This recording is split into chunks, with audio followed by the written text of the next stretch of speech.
Hola amigos, ¿qué tal? Bienvenidos a Paradojas Reconciliadas. Es hoy jueves de Conversaciones con Gloria y bueno, hoy, además de Gloria, pues tenemos aquí a un invitado muy especial. Él es Oneiros Speculum, quien, bueno, pues tenemos la fortuna de tenerlo hoy en esta sesión. ¿Cómo estás, Gloria? ¿Cómo estás, Oneiros? Hola Gabriel, buenas tardes. Pues yo como siempre muy contenta de compartir contigo y bueno, ahora con Oneiros en este día porque pues es un tema, son temas muy interesantes en los que vamos a tocar el día de hoy. Entonces siempre es un gusto estar con ustedes y bienvenido Oneiros, un placer conocerte. Muchas gracias igual, Gabriel, Gloria, un gusto estar con ustedes y pues sí, adelante, platiquemos. Pues Muy bien. Bueno, hoy siempre hablamos, ¿no? De algún personaje importante, interesante, pero pues ahora tenemos la fortuna de tenerlo aquí en vivo, entonces lo mejor lo vamos a entrevistar.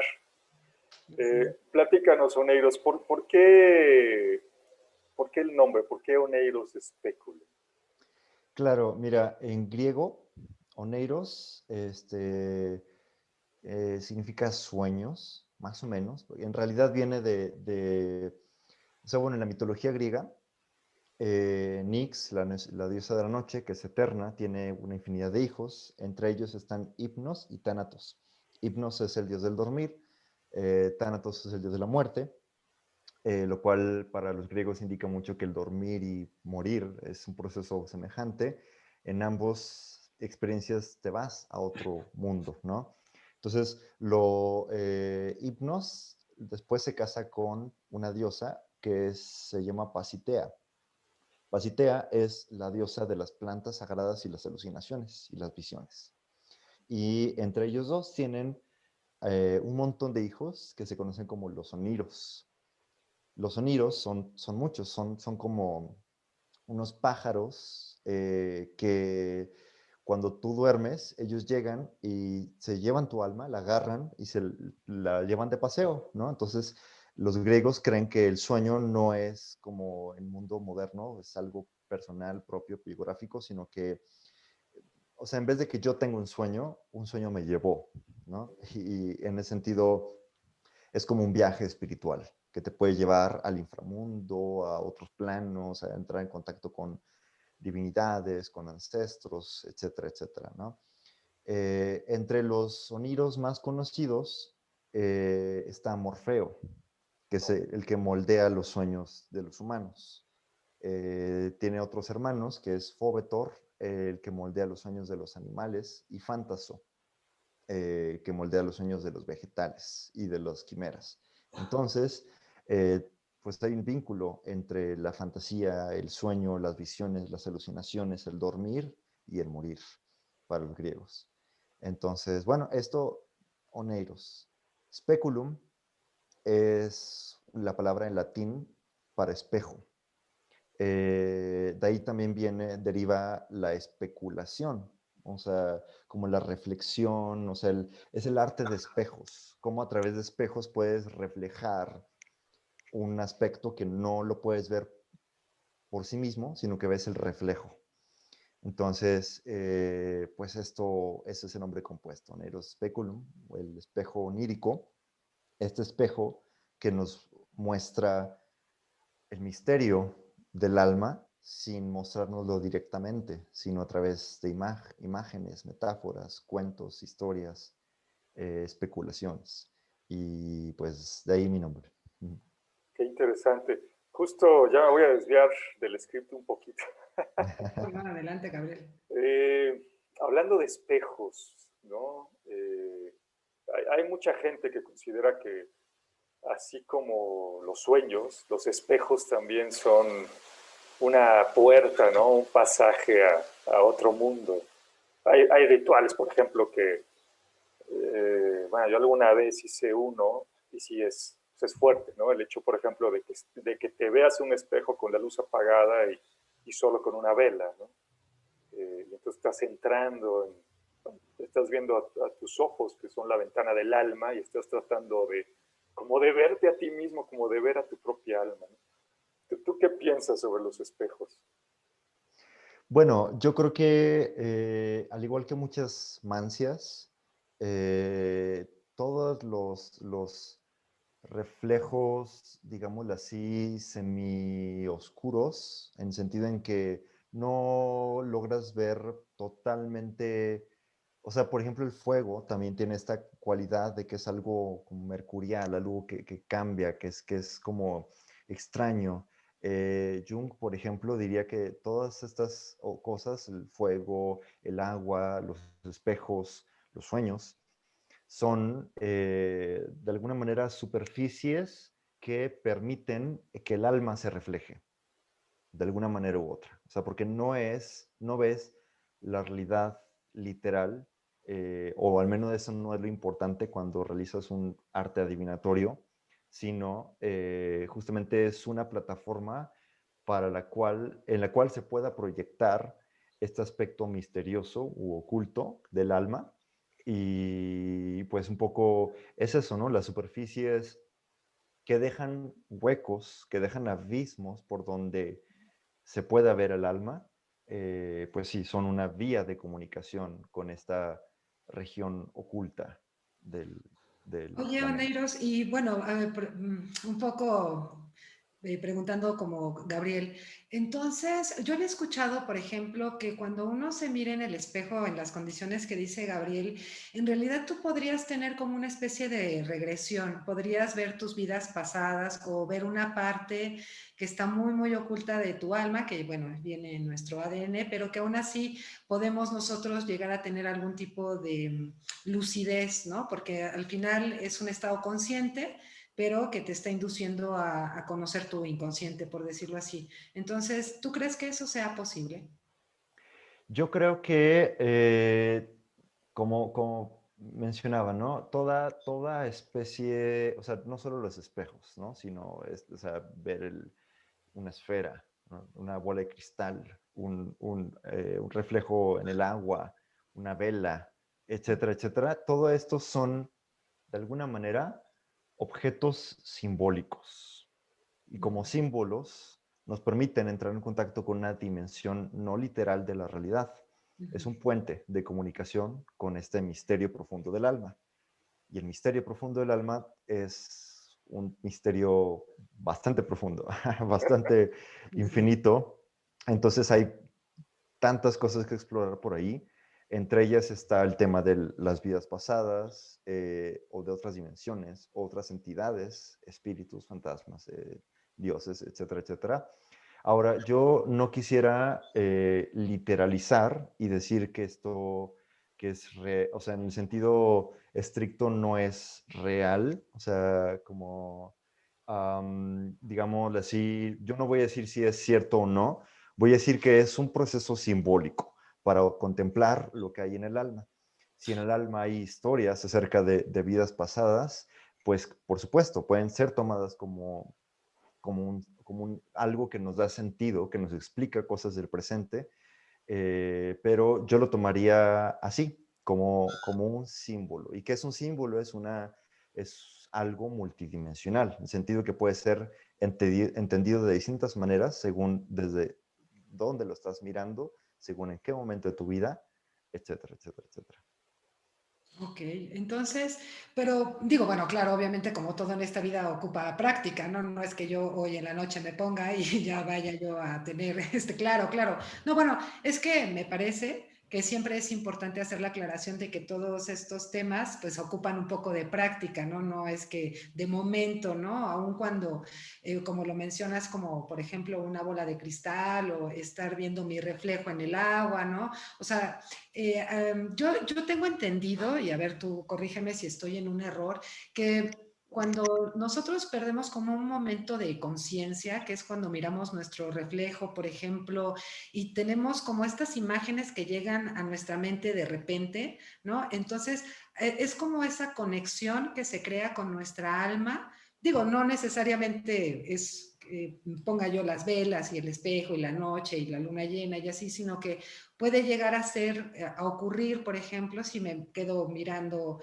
no sé, un agua o un río, ¿no? Y tengo como una especie de ensoñación. y esa ensoñación entonces permitiría que yo pueda conectar con algo más profundo dentro de mi, que sería, bueno, mi alma, ¿no? Un poco mi, pues mi parte como dormida, por decirlo así, en el estado consciente. Ujú. Sí, exactamente. Justamente a eso me refiero con que son actos simbólicos. Y cualquier cosa puede ser tomada como símbolo, siempre y cuando el acto o la práctica nos permita entrar en contacto con lo inconsciente, con lo oculto, con lo misterioso del alma. Y entonces, en ese sentido, pues sí, o sea, no se requieren estos rituales estereotípicos o dogmáticos, un poquito de, como dices, ¿no? La vela, la luna y no sé qué. O sea, todo eso son, de alguna manera, a mi parecer, actos teatrales, digámoslo así, que nos ayudan a entrar en contacto con esta otra dimensión simbólica del alma. Y que es un poco lo que intenta hacer la psicología moderna, por ejemplo, con Carl Gustav Jung, que Carl Gustav Jung justamente estudia las prácticas ocultas, no tanto por su dimensión metafísica, sino por justamente su relevancia para la psique, cómo la psique, cómo el alma resuena con ciertos simbolismos, con ciertas prácticas que le permiten, digamos, entablar una relación entre la mente consciente y la mente inconsciente.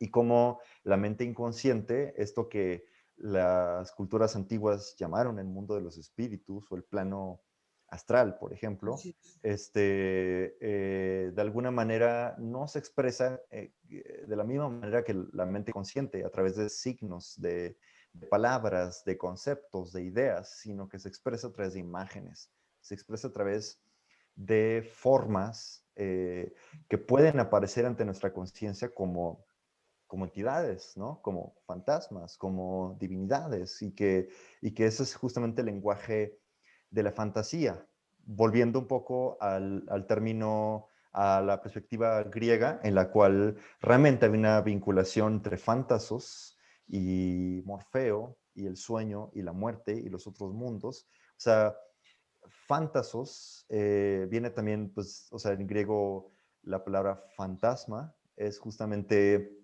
esto, ¿no? Es una imagen, pero que es una imagen velada. Es una imagen de una entidad que es invisible como tal, pero que necesita manifestarse a través de una forma simbólica, a través de una imagen que nos es conocida en nuestra mente, pero que no es en realidad esa imagen. Esa imagen es una mano apuntando a una realidad que trasciende a la imagen. Y eso es justamente el símbolo.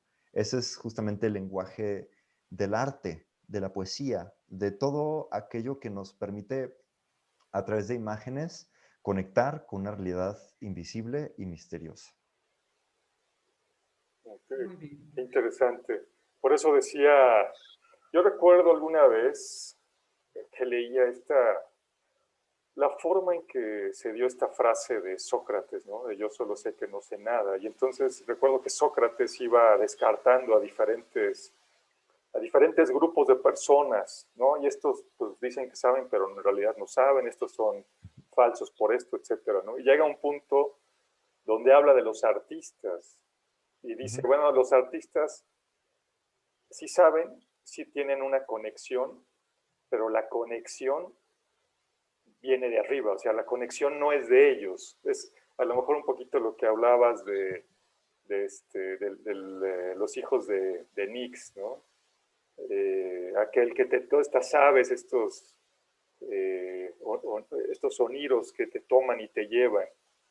Eh, y bueno, de hecho los griegos tenían una palabra para eso, ¿no? El famoso entheios, el Dios en mí, ¿no? O sea, ahí hablaban de, por ejemplo, el amor, ¿no? Pues te poseía Eros, ¿no? Y como decía mi mamá, pues tú estás enamorado y hasta un perro sarnoso lo ves bonito, ¿no? Porque estás poseído por esa energía. Entonces, pues me imagino que no sé, no sé, fíjate, es bien interesante ese tema del arte. Bueno, y Gloria, que también sabe bastante de eso. Tú, Oneiros, a ti que te llama la atención todo este tema de los Medici. Yo recuerdo haber leído en algún lugar que los Medici buscaban, obviamente buscaban artistas talentosos, y vaya que fueron mecenas de Miguel Ángel, de Botticelli, de Fra Angelico, varios, ¿no? Giotto me parece también por ahí.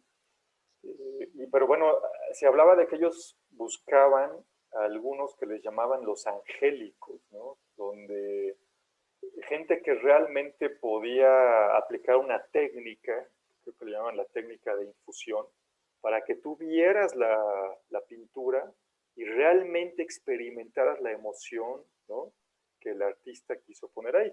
De hecho, ahí, bueno, en ese libro decían que, aunque también fueron mecenas, por ejemplo, de Leonardo da Vinci, pues Leonardo no, al final se arrepintieron, ¿no? No le veían esas características de angélico. Era un genio, pero era un genio totalmente mental, ¿no? Totalmente racional. Que no tenía como eh, esa capacidad que venía desde arriba, no estaba poseído pues por algo superior. Yo voy a, disculpa que te interrumpa, Gabriel. Adelante, adelante. Ahí, bueno, digo, yo no sé qué libro hayas leído, pero en realidad habría que, no sé, yo por ejemplo con Leonardo da Vinci, claro, era un hombre sumamente inteligente, intelectual, ¿no? Con una mente que desarrollaba diferentes tipos de tema que eran de interés en su época, pero a mí me parece que él también tenía una conexión como muy espiritual. No, a lo mejor no era tan, no sé cómo explicarlo, pero no era una mente tan comprendida, ¿no? Por la época, ¿no? No es que no quiera ocupar la parte de fantasía, porque en realidad, claro, la mente de Leonardo era de mucha fantasía, pero a mí me parece que Leonardo era como esta persona que va conciliando la mente, el ingenio del artista, propiamente por decirlo así, el genio artístico con la ciencia, que me parece que en esa época se buscaba mucho y no era tan arrebatado, ¿no?, con la emoción como, por ejemplo, los pintores que tú mencionas, ¿no? Yo digo, es en mi opinión, salvo lo que diga nuestro amigo Neiros, pero me parece que a veces el artista que no está tan, ¿cómo te diré? Se pierde un poco en la emoción, ¿no? Se pierde un poco en la fantasía, como que no termina de aterrizar en la materia, por decirlo así, ¿no? Y a mí me parece que Leonardo sí terminaba de aterrizar en la materia, que es parte fundamental del arte, porque cuando tú tienes un sueño, tienes una inspiración, ¿no?, una idea divina, una idea que no generalmente la persona común lo puede manejar, lo ideal es que esa idea aterrice en la materia, ¿no? Porque, o sea, para que la gente pueda llegar a comprender lo que mira, ¿no? O sea, independientemente de cuánto profundice el espectador en una obra de arte, hay una parte del artista que queda ahí, pero el espectador es fundamental que profundice en eso. Y si hay gente que puede pasar de largo por la obra de arte y hay gente que se queda mirando, ¿no?, en estado contemplativo y que le deja algo que, como decíamos hace rato con Oneiros, ¿no?, como, es como ver esa obra de arte y tienes un momento, ¿no?, ahí en tu mente que te hace una, no sé cómo se llamen, no sé si sea una visión, no sé cómo lo podrías llamar tú, Oneiros. Sí, de hecho, justamente incluso Platón, que se le acusa un poquito de racionalista, habla de cómo se llega a través, o sea, a las ideas invisibles, a las ideas eternas, se puede llegar a través del arte. Un poco trasladando este mismo principio de contemplar el espejo o ver la luna o ver una vela o el agua, etcétera, eso mismo aplica en el arte. En términos griegos, pues sería justamente la mancia, ¿no? Eh, Mancia, me parece que viene de mantique, que es algo así como la contemplación divina. Este, o en términos latinos, o latín, sería divinatio, adivinación. Y que adivinación, en un sentido estricto, es sí, la contemplación de la divinidad, pero más bien como ejercer la divinidad. Y en ese sentido, a través de la adivinación o de la contemplación de una obra de arte, uno puede entrar en contacto con aspectos eternos, con aspectos que van más allá de la experiencia biográfica, personal, eso que a veces de pronto en el mundo moderno se le llama la inspiración, que es Así. cuando de pronto te llega un influjo de, wow, ya sientes, entiendes, comprendes, sabes qué tienes que hacer, etcétera, etcétera. Es como si tuviera llegado algo desde arriba, ¿no? Y esta inspiración, Platón decía justamente que viene de las musas como entidades espirituales que, que cuando uno logra sensibilizarse lo suficientemente, para abrirse a el influjo divino de las musas, ahí es cuando surge el arte, ¿no? Entonces el artista que sabe realmente comunicar o crear un puente para que la persona conecte con una realidad invisible o espiritual, este es el artista que justamente conecta esto que dices, Gloria, ¿no? Materia y espíritu, en cierta manera. O sea, como... A mí me queda como un poco, digo, en la mística judía, por ejemplo, o en algunas filosofías orientales o del Medio Oriente, se maneja mucho como estado profético, ¿no? Pero no en el sentido de que voy a profetizar que me va a pasar mañana, ¿no? Sino más bien como este desdoblamiento que la vez pasada platicábamos, Gabriel y yo, de cómo se van viendo todas las dimensiones, ¿no? O sea, fuera del tiempo, ¿no? Tienes como un desdoblamiento del pasado, presente y futuro en el mismo momento que te llegan como un flashazo, ¿no? Digo, a partir de la contemplación, justamente, ¿no? O sea, que de repente como dicen, te cae el 20, ¿no? Pero es por ese estado, pues, yo le podría llamar como profético, pero no en el sentido de hacer una evaluación del futuro y de saber qué va a pasar, sino más bien en función de personal, ¿no? Es como algo muy individual, ¿no? Es como un Claro. show estético, ¿no? Que luego le llaman en arte. Sí, y también eso es bien importante porque, por ejemplo, Maimónides, justo uno de los grandes teóricos de la filosofía judía, que luego será retomado también por la Cábala y todo esto, habla de cómo para llegar a estos estados proféticos es necesario justamente dejar de lado la racionalidad egoica. Para que pueda emerger este influjo divino. Y Maimónides, y reconectando el tema de los sueños con todo esto, justamente dice que la vía natural más profunda o más directa de comunicación con esto es justamente los sueños. O sea, porque en los sueños ya hay un proceso natural en el que duerme la parte racional, duerme este yo que se siente fragmentado y separado de todo lo demás y que tiene una perspectiva literal, lineal de la realidad. Esta parte es la que se apaga, la que duerme. Y entonces entramos en este influjo inconsciente de imágenes que pueden ser tomadas casi como una obra de arte, como algo que nos está llegando a través de imágenes, de símbolos, de fantasías, Oye, y que de alguna manera pues pueden ser tomados como mensajes de la divinidad, y así lo decía Maimónides. Y por eso han existido tantos intérpretes de sueños, pues, o la oniromancia incluso, o sea, como una de las formas naturales de la magia. oye, y ahora que mencionas, es que te voy a preguntar porque si no se me olvida.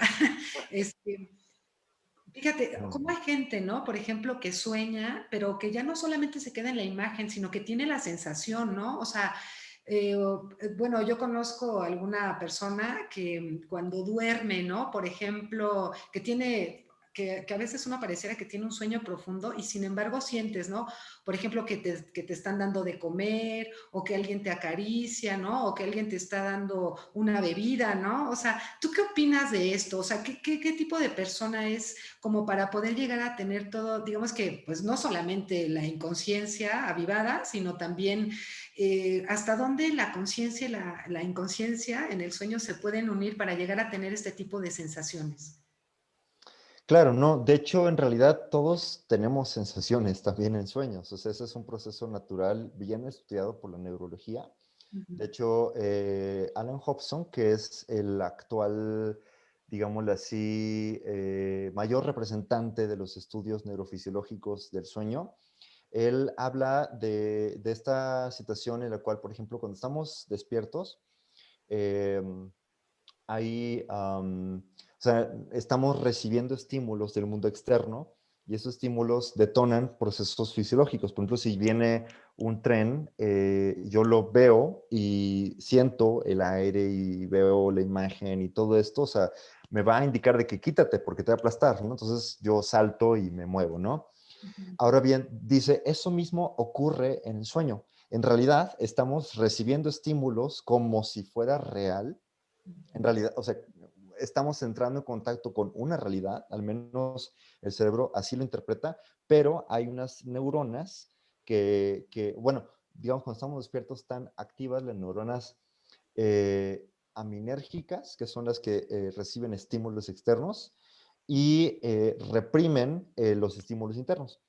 Cuando estamos dormidos, al contrario, se activan otras neuronas que se conocen como las reticulares, y las neuronas reticulares se encargan de producir estímulos internos, pero a la par apagar la respuesta del cuerpo. O sea, el cuerpo no se mueve, aunque sintamos que viene el tren, y realmente lo interpretamos como algo real, pero mandamos la señal a nuestro cuerpo de que muévete, salta, pero justamente estas otras neuronas reticulares apagan la respuesta corporal. Entonces, en sueños sí estamos sintiendo, sí, sí, o sea, si comemos algo, sí los saboreamos en el sueño. Si nos golpean en el sueño, sí sentimos dolor. Sí, o sea, todas esas sensaciones las recibimos y las experimentamos tal como si fuesen reales, solo que nuestro cuerpo no reacciona. Entonces, eso, y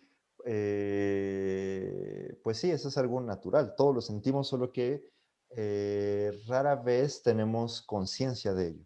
O sea, no estamos entrenados para ponerle atención a nuestro mundo onírico y de hecho, en realidad tenemos entre 5 y 7 sueños por noche.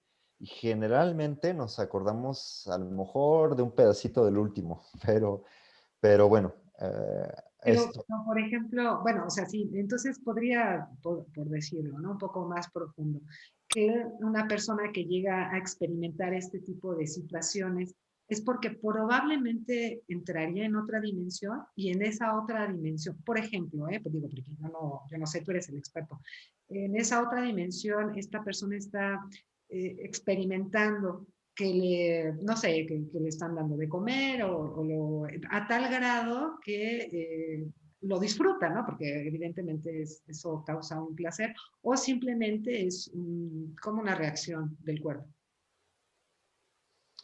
Pues no sabría distinguir. Para mí, en realidad, ambas cosas son, o sea, en el fondo el sueño es otra dimensión, Uh -huh. definitivamente, ¿no? O sea, es el acceso a otra dimensión de la conciencia, del alma.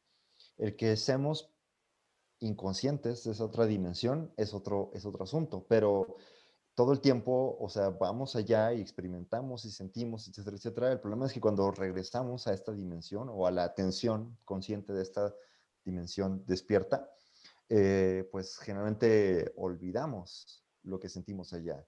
Entonces, no es que haya quienes sí logran ir a otra dimensión, ¿no? En realidad todos lo hacemos Uh -huh. todo el tiempo, y de hecho, incluso los estilos neurológicos actuales dicen que en realidad todo el tiempo estamos soñando, incluso estando despiertos. O sea, todo el tiempo hay estímulos que vienen desde una parte profunda de la mente, pero que justamente las neuronas aminérgicas reprimen esos estímulos. Este, y bueno, el asunto es eso, ¿no? El poder tener una conciencia multidimensional, en el sentido en que estamos conscientes tanto de la vida despierta como de estos otros planos, que de hecho eso es justamente lo que hacen los chamanes o los magos, los místicos, que logran desarrollar cierta disciplina para poder estar consciente de estos otros planos de realidad, tanto en la vida despierta como en la vida dormida. Ahora bien, creo que también una práctica conocida en el mundo contemporáneo como los sueños lúcidos, es bastante claro cómo de pronto sí podemos mezclar ambas dimensiones al llevar la conciencia al mundo de los sueños, darnos cuenta dentro de un sueño que estamos soñando. Y entonces, desde ahí es cuando mucha gente dice, es que realmente veía todo y sentía todo tan real como en esta realidad, pero además podía volar y podía transformarme, y etcétera, etcétera. O sea, es algo que el mundo contemporáneo conoce como el sueño lúcido, pero que en culturas antiguas le llamaban el viaje astral, por ejemplo, ¿no? O el viaje chamánico, o el desprendimiento del alma, etcétera, etcétera. Entonces, se trata de una cuestión de mapas, ¿no? Cómo el mundo moderno tiene un mapa distinto para nombrar esta experiencia y, por tanto, desde su mapa lo comprende desde solo un ángulo, ¿no? Pero los mapas antiguos, pues nos hablan, o sea, son mucho más amplios. Por ejemplo, está este místico cristiano, Emanuel Swedenborg, quien justamente decía que cuando dormía podía viajar a estos otros planos astrales dentro del cristianismo, que es el cielo, el purgatorio, el infierno, etcétera, etcétera, ¿no? Y entonces él relata sus viajes espirituales a estos planos y los describe con todo detalle y dice, experimenté esto y viví esto y hablé con tal y me dijo tal, etcétera, etcétera. Sí, esa es la misma experiencia que tenemos los soñadores lúcidos contemporáneos, solo que él usaba un mapa sagrado, un mapa en el cual sí hay acceso a otras dimensiones, a otros planos de realidad, y porque el sueño era un vehículo de comunicación con esos otros planos. En cambio, el mundo moderno, que se caracteriza por la desacralización del mundo, creemos, o al menos domina el discurso, de que el sueño es una experiencia enteramente personal. Yo sueño mis problemas, mis fantasías, mis deseos, mis miedos, etcétera, etcétera, pero justamente los soñadores lúcidos vienen como a desafiar esa idea, ¿no? Porque tienden a experimentar cosas que van más allá de las explicaciones modernas. Claro, no, y ahí, fíjate, ahora me hiciste acordarme, justamente, bueno, el año pasado, septiembre, octubre, noviembre, creo que hasta diciembre, tuvimos una serie de cursos donde exploramos la Divina Comedia de Dante Alighieri. Y eran, no sé, hicimos creo que 16 horas el infierno, 16 el purgatorio, 16 el paraíso. Y justamente, bueno, inclusive hay quien dice, ¿no? Bueno, ¿y cómo es que Dante Alighieri sabía todo lo que había ahí, ¿no? Realmente, o sea, realmente pudo hacer un viaje chamánico, ¿no? Para bajar al inframundo y después ir al purgatorio y subir. Obviamente, bueno, también se inspiró en fuentes como la griega, ¿no? En Virgilio, obviamente las latinas, ¿no? En todas estas historias tan ricas que hay de mitos, símbolos y demás. Y bueno, más allá de Dante Alighieri, si fue o no fue, pues tenemos, por ejemplo, y ahí estamos hablando ya otra vez de hipnos y tánatos. Tenemos, por ejemplo, el Bardo Todol, ¿no? El libro tibetano de los muertos, o tenemos el libro de los egipcios de los muertos, que realmente no se llama así, ahora le decimos así, pero es el libro de la salida del alma a la luz del día, ¿no? Sería la traducción correcta de los jeroglíficos. Pero al final es, bueno, ¿cómo tenían estos mapas, no? O sea, ¿cómo los egipcios sabían exactamente a dónde iban a llegar, qué iba a pasar, cuál era el guardián de la puerta, qué tenían que decir para pasar, etcétera, ¿no? Y no nos vayamos tan lejos, pues aquí también, si hablamos del Mictlán, ¿no? En nuestras tradiciones de la náhuatl, de igual manera te hablaban de de 9 inframundos, de todo un viaje que tenías que hacer, y el primero era un río, que curiosamente también entre los griegos era un río, y entonces te cruzaba un perro, por eso luego enterraban a un perrito también con el difunto, ¿no?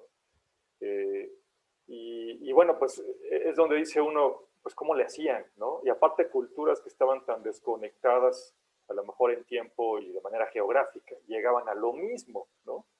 Entonces, pues, y bueno, yo siempre he tenido la duda si no realmente iban y regresaban y escribían, ¿no? Yo Todo lo creo, que veían. yo, bueno, salvo lo que diga Oneiros, pero yo creo que sí, ¿no? Es que, bueno, yo lo digo siempre, ¿no? Y lo voy a volver a repetir, si no, no sería yo. En realidad los antiguos tenían una serie de concepciones del espíritu, de la materia y de todo, como mucho más unificado que lo que actualmente tenemos. Entonces, yo creo que sí, yo pienso que, por ejemplo, con la meditación o con estos sueños que comenta Oneiros, claro que el ser humano tiene una parte del cerebro ahora muy dormida, pero que puede ir despertando definitivamente, ¿no? Y que nos permite, pues claro, entender otras realidades que definitivamente ahora nos causan a veces temor, ¿no? O sea, a veces pues decimos es que, ¿qué va a pasar cuando me muera o así? Y que en la antigüedad, como lo dices tú, pues ahora sí que los antiguos, ¿no? Sabían que eso era simplemente una transición, o sea, que en realidad no es que te mueres y ya, ¿no? Claro, sí, o sea, como bien dicen, ¿no? En realidad el sueño, o sea, antes de la modernidad, antes de que se instaurara el paradigma moderno, el sueño siempre fue un vehículo de comunicación entre los distintos planos de la existencia. O sea, era lo que conectaba el inframundo y el supramundo y el mesomundo, y era justamente el sueño una herramienta chamánica, mística, para explorar esos otros planos. De hecho, actualmente siguen sobreviviendo algunas prácticas que hacen uso del sueño lúcido como un vehículo de exploración de los otros planos.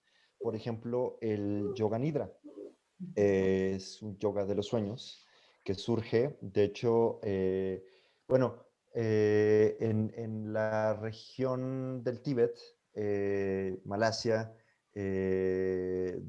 hace muchísimos años existió una religión que se llamaba Bon, una religión chamánica que hacían uso de, bueno, o sea, del viaje chamánico, el viaje espiritual hacia otros planos, el contacto con espíritus, divinidades, etcétera, etcétera.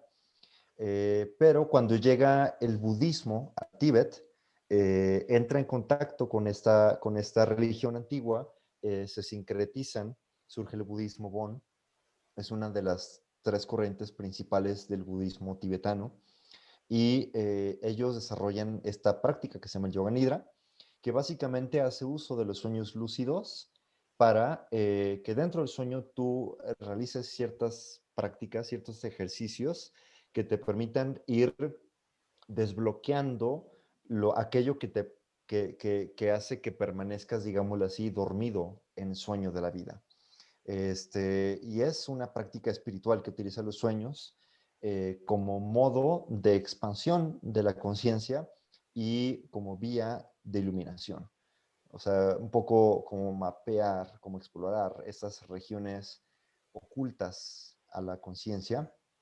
Y bueno, no solo esa, está también, aunque más difícil de encontrar, el arte de ensoñar de los toltecas, al cual este antropólogo Carlos Castaneda, él lo estudia de la mano de un brujo yaqui, don Juan, quien le enseña que los toltecas tenían una disciplina chamánica que llamaban el arte de ensoñar, que básicamente consiste que dentro de un sueño lúcido tú también hagas ciertas prácticas, ciertos ejercicios para irte liberando de todos estos bloqueos energéticos que mantienen tu cuerpo energético dormido.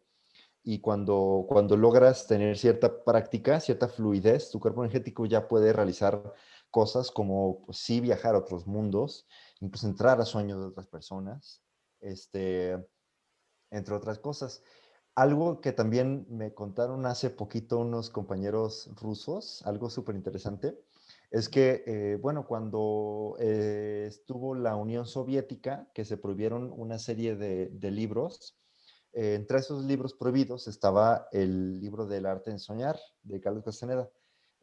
Hubo un grupo de personas rusas que lograron conseguir este libro de incógnito, y entonces empezaron a estudiarlo, tanto al grado de que, bueno, ellos tenían una mentalidad muy como de hacker, entonces buscaban como utilizar el sueño lúcido, la práctica del arte en soñar, para ver si podían meterse a los sueños de los políticos, de, ¿cómo se llama? Lenin, entre otros personajes de la Unión Soviética, y que la Unión Soviética o sea, los consideraba terroristas. Se llamaban a sí mismos los hackers de los sueños. Y entonces, bueno, o sea, a qué grado lograron su objetivo o no, yo no conozco mucho, pero a lo que voy es que, o sea, ¿qué tal si el mundo moderno se está perdiendo de una gran parte de la experiencia humana o sí, justamente su contacto con otras dimensiones al disminuir al sueño, al hacerlo como chiquito, al hacerlo como que es algo solo contenido dentro del individuo? Y entonces, justamente como perdimos los vínculos con lo sagrado, se desconectó también el sueño con las otras planos o las otras dimensiones de la Bueno, realidad. yo te voy a decir una cosa, ahora que mencionas esto de los hackers de sueños, me recordó la película esta famosísima con este DiCaprio, ¿no? Ya ves que ellos tienen también el tema de la película esta y tal.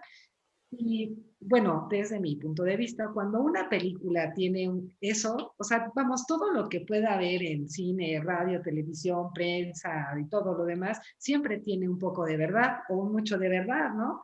Que a veces el cine o alguna otro medio masivo de comunicación se encarga de desacreditar para que la gente ya no siga dando lata, como digo yo, ¿no? O sea, lo trato de desacreditar, un poco lo ridiculizo, ¿no? En el tenor de que la gente ya se quede tranquila, como eso no se puede, pero definitivamente ahora, como lo planteas, claro, es una posibilidad, ¿no? Y bueno, ibas a decir algo, Gabriel. Yo nada más porque quería de la No, película. sí, yo iba a decir esos rusos que hackean todo, ¿no? Hasta los sueños. Pero sí, bueno, o sea, las posibilidades, no sé. Yo, por ejemplo, bueno, ya saben que uno es medio conspiranoico. De repente hay un pacto, por ejemplo, ¿no? Entre varios países de, sobre no visitar la Antártida. ¿Quién sabe qué habrá en la Antártida, ¿no? Que hay por ahí un pacto internacional y se cuida mucho de que nadie vaya. Entonces yo en mi mente conspiranoica decía, bueno, ¿y qué tal si uno aprende ese tema de la ensoñación y te vas a la Antártida, ¿no? Digo, seguramente pues, está cuidada también hasta en ese plano, ¿no? hasta, hasta en ese mundo. Pero sí, o sea, yo creo que las posibilidades son infinitas, te estás perdiendo de un mucho, ¿no? De la realidad que puede A haber mí, allá afuera. a mí me hace pensar en el asunto, esto de la ensoñación que dices, lo complemento o lo comparo más bien lo comparo, no lo complemento, lo comparo con lo que son las meditaciones, ¿no? Este estado profundo de meditación en donde, digo que claro, por lo menos hay que trabajarle un ratito, no es que me siente, medite y ya lo logre, pero que ya después de un momento de práctica, después de un tiempo de práctica, la misma mente, ¿no? Te empieza a presentar una serie de imágenes, una serie de situaciones ya fantasiosas, pero como estás en meditación, estás consciente de que estás meditando y al mismo tiempo estás viendo todo este nuevo, pues no sé cómo llamarlo, paisaje, bueno, lo que cada quien vea en sus meditaciones, y que sí, claro, ¿no? Hay un cambio de dimensión, ¿no? En la meditación puede uno llegar a estar en otra dimensión o en otro lugar, por decirlo así, y a mí me parece que la única diferencia pues, sería que en la meditación estás consciente, o sea, porque finalmente, aunque estás en un estado de inconsciencia, estás consciente de que estás meditando, que en el sueño, pues digo, simples mortales como yo, ¿no? Llegas, te duermes y pues quién sabe qué soñé, ¿no? Entonces, la meditación se me hace una puerta viable, ¿no? ¿Tú qué opinas? Sí, claro, o sea, definitivamente hay muchas vías de acceso a estas otras dimensiones del alma. Pero, por ejemplo, esto del arte de soñar, del yoga nidra, o que lo que llamamos los sueños lúcidos en el mundo contemporáneo, también son una vía bastante amplia, porque justamente, bueno, el sueño lúcido es toda una disciplina y hay grandes grupos de estudio y grandes redes y comunidades que se encargan de estudiar cómo llevar la conciencia al sueño, cómo volverse consciente dentro del sueño y cómo dentro del sueño puedes hacer cosas que en la vigilia no puedes, ¿no? Como volar, atravesar paredes, transformarte, hacer una serie de cosas que, pues de alguna manera te van liberando de ciertas como determinaciones que crees que te atan, ¿no? A cierta forma de entenderte a ti mismo y de entender la realidad. El problema, el gran problema que tenemos en Occidente es esto que ya hemos mencionado, la pérdida, el vínculo con lo sagrado. Y al haber roto nuestros vínculos como sociedad con lo sagrado, con el misterio, pues ya no tenemos nadie que nos enseñe cómo relacionarnos con este cuerpo energético, con esta otra forma esta otra dimensión de la realidad. Y pues un poco eso es lo que yo intento hacer, como intento como restablecer pues una especie de escuela de los sueños, educación onírica. Y entonces, por ejemplo, pues algo de lo que hago es justamente que pues reúno a soñadores que estén interesados en aprender. Y bueno, entre todos trabajamos algunas técnicas, algunas ideas tanto para comprender los sueños, interpretarlos de distintas vías, de distintas perspectivas, eh, como para aprender a tener sueños lúcidos y dentro de los sueños lúcidos realizar una serie de ejercicios como, bueno, el yoga nidra, por ejemplo, te dice, bueno, si dentro de un sueño te das cuenta que, pues que todo es una proyección de tu mente, entonces puedes hacer cosas como, bueno, intenta transformarte en una nube, o intenta no tener cuerpo dentro del sueño, o intenta multiplicarte, tener varios cuerpos, o intenta hacerte grandote, chiquito, etcétera, etcétera. O sea, y son cosas que yo he logrado, son cosas que muchas otras personas dedicadas con disciplina al sueño lúcido lo han logrado. Y entonces esto pues nos da a entender que en realidad sí hay todo un universo por ahí para explorar. Y pues se trata de que organizadamente podamos ir poco a poco abriendo ese portal, digamos, esta otra dimensión. Y pues qué mejor que con una comunidad que te acompañe. A esto yo le he llamado el soñasterio, es un círculo de sueños, y justamente pues nos reunimos cada lunes de manera virtual, de 7 a 9. Y pues es un poco pues para esto, ¿no? Para ir habilitando esta otra parte de la existencia humana que ha sido olvidada por el mundo moderno y que pues nos toca a nosotros, soñadores entusiastas, restituir. Muy bien.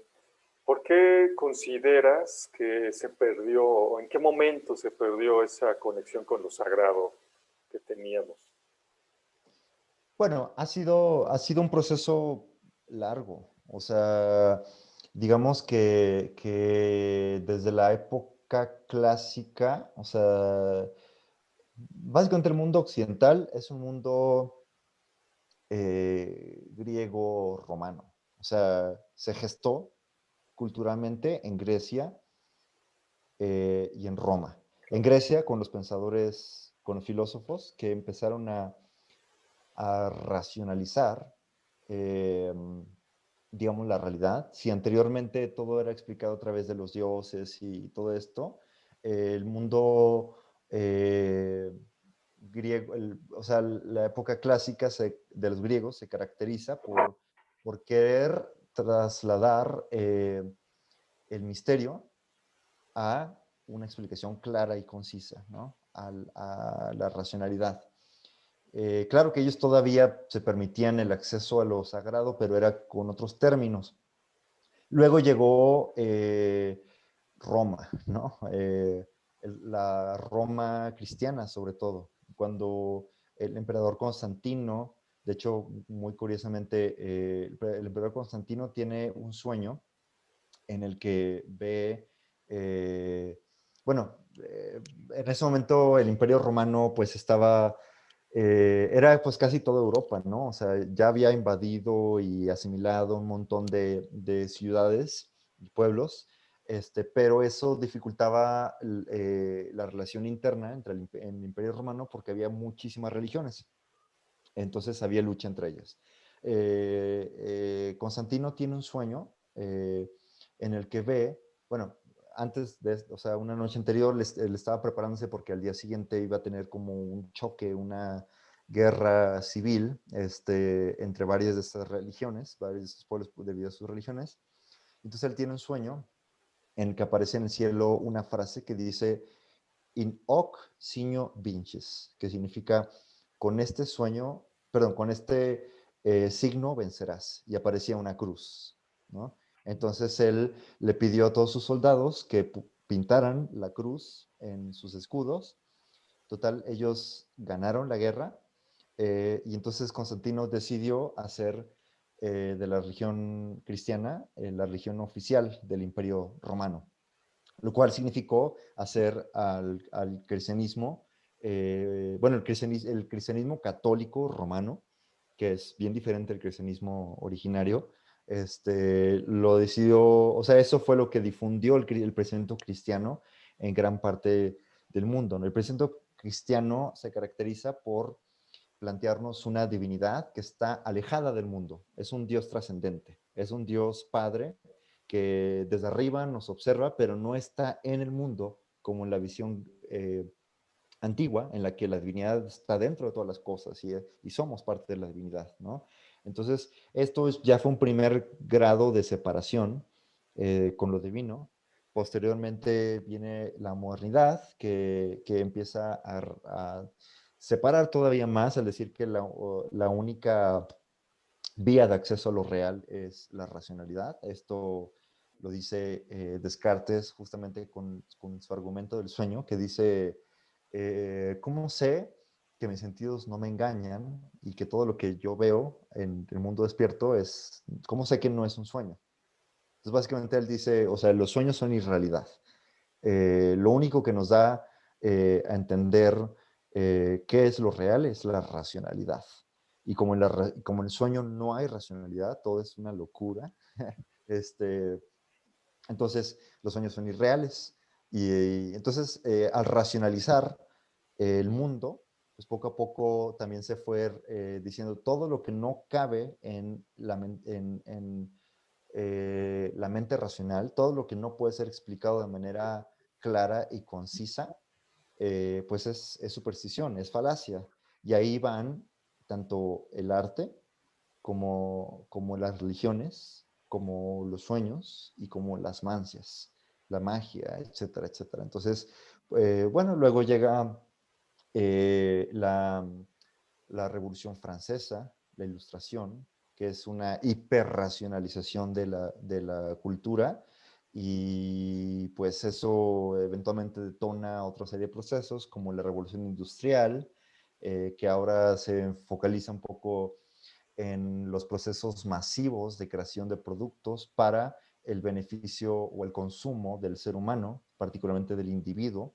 Entonces se detonan otros procesos como, bueno, ahora entonces el individuo es el foco de atención y entonces es el ego y ya no tanto la naturaleza o el cosmos o el universo. Y entonces poco a poco eso nos ha ido desconectando cada vez más de esta visión en la cual somos parte de un todo, en la que el individuo es una célula dentro de un organismo mucho más amplio que llamamos el todo, la naturaleza, el universo, Dios. Y entonces, esto ha sido un proceso largo, pero que finalmente, pues, nos encontramos en este momento en el que ya no hay el vínculo con lo sagrado. Sin embargo, es también muy claro que el mundo contemporáneo está entrando en crisis desde Claro. hace mucho tiempo. está entrando en crisis porque no encuentra sentido, porque la vida del individuo de, bueno, crecer, casarse, tener un carro, buscar bienes, o sea, de consumo, ¿para qué? Para, pues, no sé, la búsqueda del placer, etcétera. O sea, como que todo esto ya no nos está haciendo sentido. Parece que hay la falta de lo sagrado empieza a resonar con tantos trastornos depresivos, tantas crisis existenciales, tanta guerra, tanto caos político en todas partes, lo cual nos llama a la necesidad de volver a encontrarnos con lo sagrado, y por eso se empiezan a difundir tanto estas grandes teorías de la conspiración o las formas de la nueva era, la New Age, que son también como una forma light, digamos, de aproximarse a lo sagrado, pero al menos ya son un vínculo, una conexión, al menos ya nos dicen, no, a ver, algo ahí tenemos que encontrar o reconectar. Por eso también empiezan a hacerse tan presentes las ceremonias con plantas sagradas, con el peyote, con los hongos, con el ayahuasca, etcétera, etcétera. Básicamente es un mundo que se está fragmentando, una cosmovisión fragmentada, la de la modernidad, y a través de estos huecos se empiezan a llenarse con cosas que todavía no agarran o sea, una visión unificada, pero que poco a poco se está viendo que cada vez somos más quienes estamos entrando a una nueva forma de ver las cosas, que implica una reconexión con lo sagrado y una cosmovisión que toma en cuenta la totalidad, ¿no? La unidad, el que somos uno. Claro. No, pues sí, es una época muy interesante justamente por lo que comentas, ¿no? Hay muchas personas que, ay, la pandemia, ay, esto, ay, el otro, el dólar se cae, bueno, y al final yo creo que es una de las, justamente yo creo que es una de las épocas más interesantes porque estamos regresando a esa unión, ¿no? Ese divorcio, por ejemplo, que hubo en la Edad Media entre la ciencia y la religión, y que al final hay doctrinas, ¿no? Como el hermetismo, donde te pueden explicar todo, o sea, ya lo hemos platicado aquí. Yo platicaba con Gloria hace algunos programas, que a mí pues me estresaba mucho, ¿no? El hecho de que un día llegabas a la escuela, a la universidad, y te decían, no, pues es que la teoría darwiniana de la evolución. Y entonces el domingo te ibas a la iglesia y te decían, no, pues es que Dios creó al hombre, ¿no? Al séptimo día o al sexto día y después descansó. Y dices, bueno, pues entonces, ¿cuál es la buena? O sea, ¿lo creó Dios o se creó a partir del mono, ¿no? Pero bueno, yo creo que quedan varias preguntas. Yo creo que amerita una segunda sesión porque ya se nos está acabando el tiempo. Pero bueno, no, antes de despedirnos, ¿cuándo comienza el próximo Soñasterio? Creo que el 1 de febrero, ¿no? Sí, justamente. O sea, el 1 de febrero, este lunes que viene, comenzamos de vuelta el Suñasterio, pero a partir de ahí es todos los lunes. Todos los lunes de 7 a 9 es en línea. Cada sesión es independiente, o sea, no necesitas haber entrado a la primera o la segunda o la tercera para entenderle. Cada sesión es independiente, por lo que la gente se puede unir cuando guste. Em, Mira, bueno, no sé si me permites compartir pantalla y les enseño bien Adelante. fechas y todo Claro, esto. claro, por favor. Ok, entonces déjame. Ok, mira esto. O sea, aquí les dejo mi contacto. Esto es lo que yo hago. O sea, ay, esto. Eh, Viene aquí abajo mi teléfono, mi WhatsApp, mi correo. Y el Facebook, autor-Oneiro Speculum. Entonces, a cualquiera de estas vías de contacto me pueden mandar un mensaje. Tengo varias modalidades de trabajo. Una es el Soñasterio, que les digo, esto es todos los lunes de 7 a 9 en línea. donde nos reunimos para trabajar nuestros sueños. Alguien comparte un sueño y yo les doy una herramienta para que todos la apliquemos para interpretar y comprender y trabajar ese sueño, de manera que todos también nos podemos llevar algo de ese sueño como si fuera nuestro.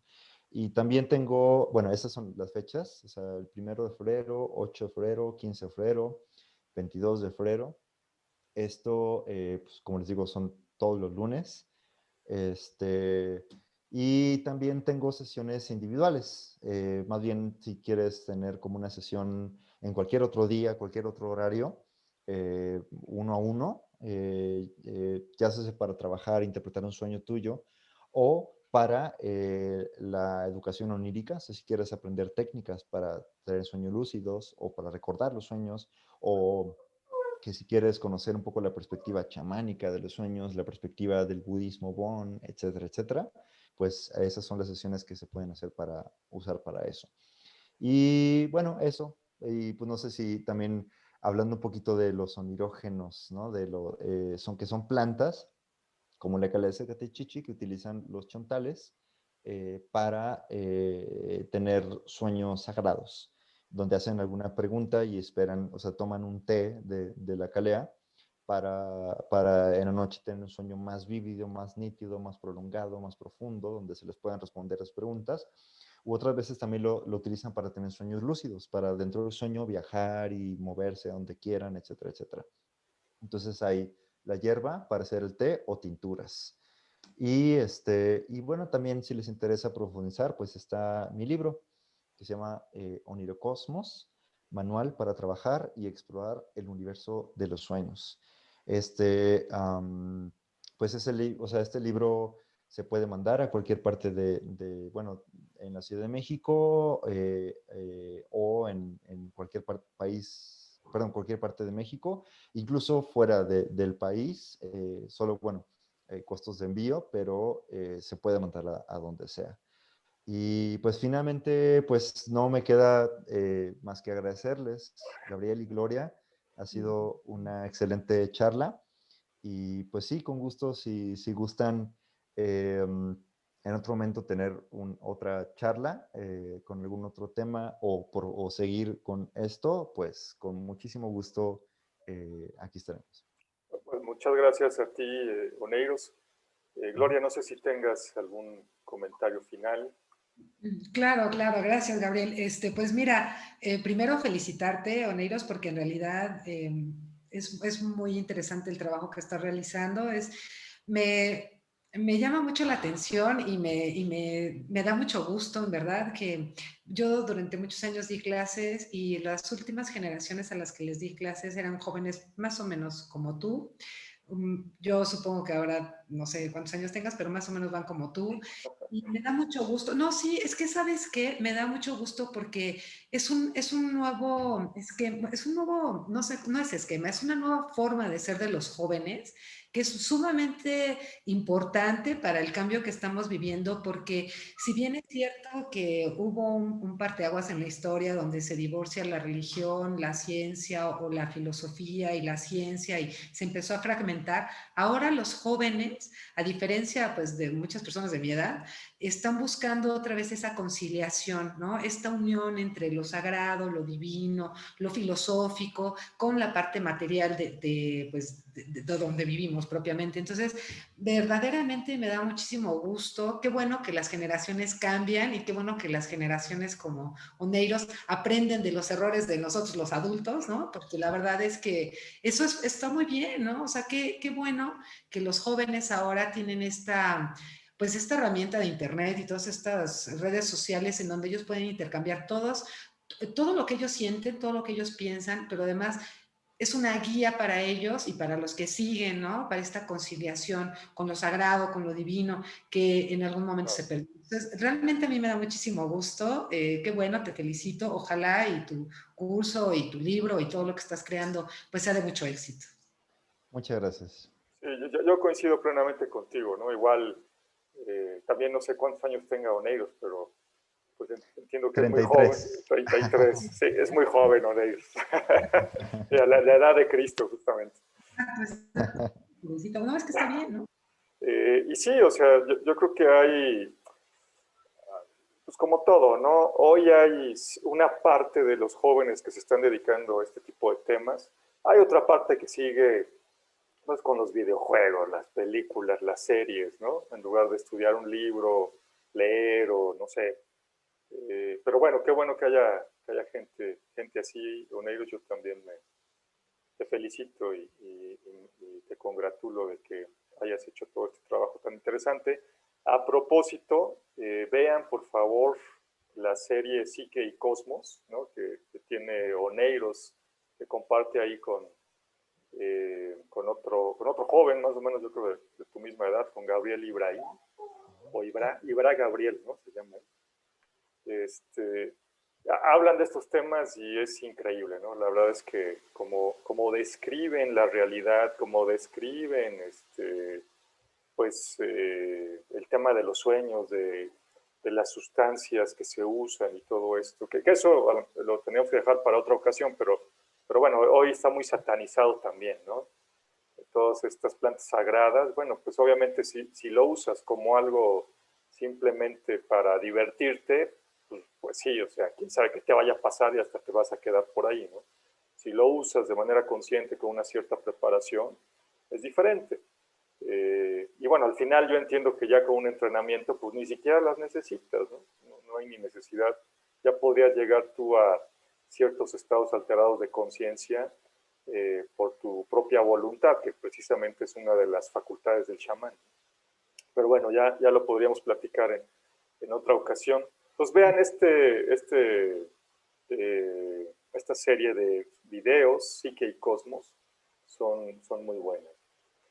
Y bueno, no sé si quieren decir algo más.